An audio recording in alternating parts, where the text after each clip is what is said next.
Sudah buktikan nih jasa saya. Lalu orang masih berdebat, ya silakan saja. Lalu kemudian nggak perlu ada proses-proses hukum. Tapi saya bisa memahami kenapa ini ke proses hukum.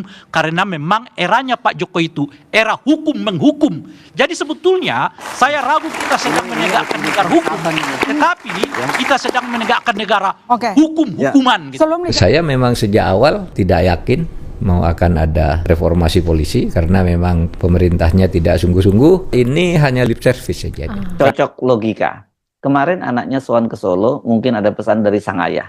Hari ini Roy Suryo dan Dr. Tifa ditangkap sambil ini menautkan video kedatangan Didit ke rumah Joko Widodo, dan juga ada berita nih breaking penangkapan Roy dan Tifa. Orang-orang yang kelihatan berbeda oleh beliau itu bisa tersangkut dengan hukum di banyak tempat gitu.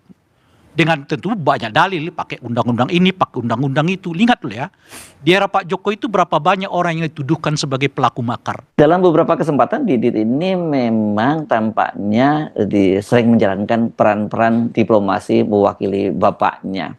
Saya berharap Presiden tidak ikut campur lagi lah ke urusan-urusan hukum, tapi penegak hukumnya ditertibkan. Pencuri ditangkap, perusuh diamankan. Itu agak dekat tuh. Apakah dua jenis kejahatan itu yang sekarang dilakukan oleh Tifa dan Roy? Tidak. Lalu kenapa diperlakukan dengan cara begitu? Itu pertanyaan sosiologisnya. Lalu pertanyaan berikutnya adalah, apakah ada cara lain yang memungkinkan yang tadi disebut oleh Pak Suparji, yang lebih memanusiakan orang yang disebut sebagai tersangka? Ada. Contohnya apa? Panggil saja, dipanggil untuk ditahan. Coba kita imajinasikan, ditangkap, kemudian diamankan, dipanggil untuk ditahan. Mana kira-kira yang lebih tepat sandarannya? Undang-undang Polri itu sebenarnya ikut suatu kaidah yang terus terang aja dari sudut ilmu hukum itu tidak baik. Saya memang sejak awal tidak yakin mau akan ada reformasi polisi karena memang pemerintahnya tidak sungguh-sungguh. Ini hanya lip service saja.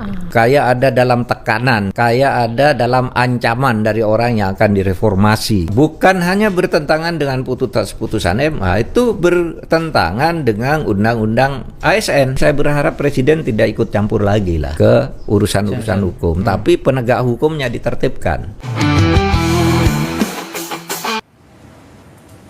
Hanya karena urusan-urusan mempersoalkan kebijakan Pak Jokowi gitu. Ya bobot ini semua yang sebetulnya terjadi pada peristiwa hari ini. Jadi ketika Pak Jokowi terus-menerus melalui proses hukum yang disebutkan itu membuktikan keaslian ijazah beliau, tapi di publiknya ada keraguan soal itu gitu. Tapi sebaiknya sebagai seorang negarawan, ini saya bicara negarawan, beliau itu mantan presiden loh ya, itu menambah keyakinan orang memang ada sesuatu di ijazah Pak Jokowi itu gitu. Nah, oleh karena itulah kan berlanjut sampai sekarang. Karena orang melihat ada aspek lain nih gitu. Itu satu tuh. Yang kedua, kita ini seolah-olah menganggap bahwa proses pengadilan di Indonesia ini benar-benar independen, benar-benar objektif dan seterusnya itu gitu. Apa iya? Apa iya ketika Pak Jokowi berkuasa dipersoalkan ijazahnya, lalu Pak Jokowi selalu menang atas persoalan itu, membuktikan bahwa proses hukum sudah benar-benar ada, benar-benar adil, benar-benar objektif?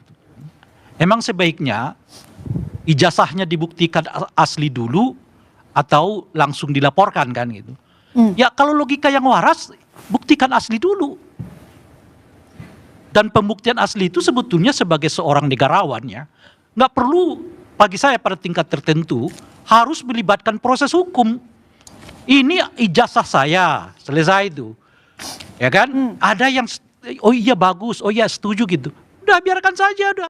Banyak pengamat politik yang selama ini sama sekali tak ikutan dalam kasus ijazah palsu Jokowi ini.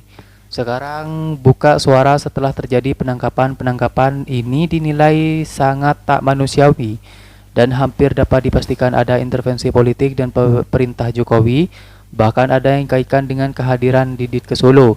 Soal narasi bahwa Polri masih dikendalikan penguasa atau Jokowi, Mahfud singgung bahwa sejak awal reformasi Polri emang hanya isapan jempol belaka. Pemerintah takut atau di bawah ancaman untuk benar-benar mereformasi Polri.